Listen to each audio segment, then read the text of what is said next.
Hey my friends, today I am out in my garden getting some planting done on this kind of chilly, rainy day. And I want to check in and say hello and see how you guys were doing. And also talk to you a little bit about something that I've been thinking about a lot recently.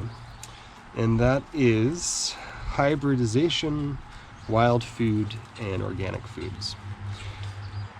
One of the things that I'm finding when I talk to people about wild food or eating as much food that grows around you as possible is that they do not understand the idea of hybridization. And hybridization is something that we've been doing for millions of years. Anytime a human being takes a plant and replants it or saves the seeds because of a trait that it has, and we continue to do that over the course of time, that is just human hybridization. So we're selecting a plant with a trait we like, reserving the seed, and then trying to cross-pollinate it with things that also share that characteristic. That's a natural process that happens in nature. If a plant that has a trait that protects it from a bug becomes prominent, then that plant's going to do better and it's going to pass on its genes. So it happens on a slower, smaller scale in nature. But as human beings, we've sped up the process by saying, oh look, this has wrinkled edges on a kale. I'm going to pick this one. I like the color of it. And then you try to blend those characteristics together with other plants.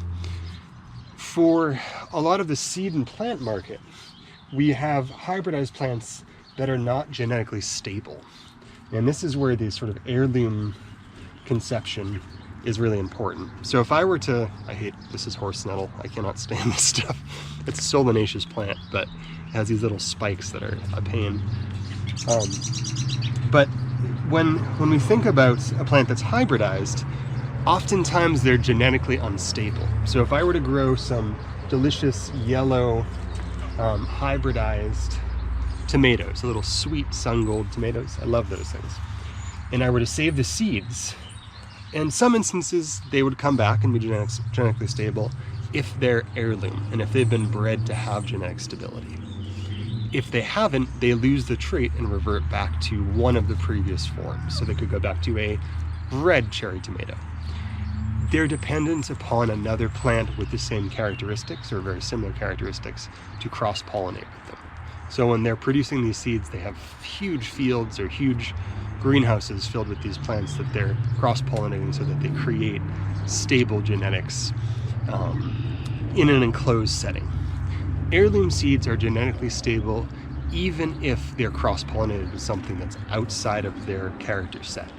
So if I was planting heirloom kale and I happen to have Lasiano, the dino kale, red Russian kale, and sort of the standard kale that we all grow, the curly leaf kale, and collards even, and they cross-pollinated, something with genetic stability, an heirloom plant, would be able to continue to have these traits after being pollinated and producing a seed. So I could plant that seed the next year and it would still give me the same results or a very similar result. Those are the types of things that we want to be consuming. I don't think there's any danger in consuming hybridized plants. Everything we eat is a hybridization of a wild plant anyways. But I think finding things that have sort of a genetic stability make more sense to grow. Because if you're going to save seeds as a gardener long term, then you're going to want to be able to take the seeds and have a similar plant the next year. And if you're just buying hybrid plants that don't have genetic stability, you can't do that. It's kind of it's not quite this extreme, but apple trees, all Macintosh apples are the same exact plant. All Granny Smith apples are the same exact plant. These seeds are like spinning a genetic roulette. So you could plant 1,000 seeds from a Macintosh and get 1,000 different apples. And there are colleges and organizations that are devoted to this, and they'll just plant apple seeds and choose the tree that has a new or interesting trait, whether that's taste, color, its ability to defer browning. Whole businesses are built around this search for new types of apples. But all the apples that we use are super vulnerable to disease because they're going up to the apple tree, the parent tree, cutting off a branch and rooting that. And this works on so many different plants, particularly trees and shrubs.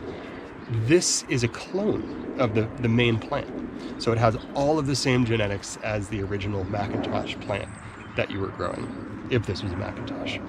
So apples in their own way are kind of a strange plant because they're dependent upon a parent plant that has the same genetics. So if some horrible disease comes and tries to wipe out, or does wipe out, Macintosh in one part of the country, every other Macintosh in a different part of the country is susceptible to the same thing.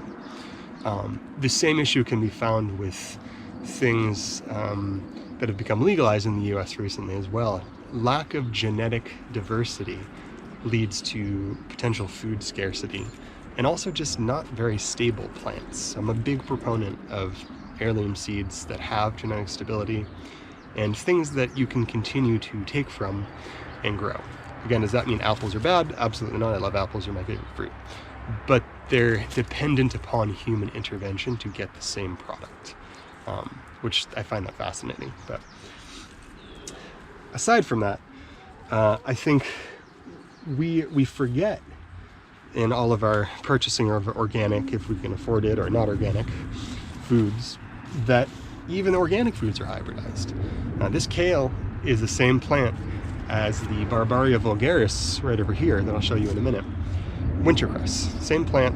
You know, maybe they picked a different member of this family to hybridize, but this plant was chosen for these leaves in this shape.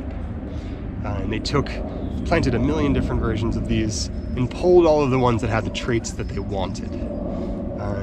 So when we consume things that have stability or things that are wild, we're taking on, in a metaphysical sort of way, the solidity of that genetics that we experience in nature.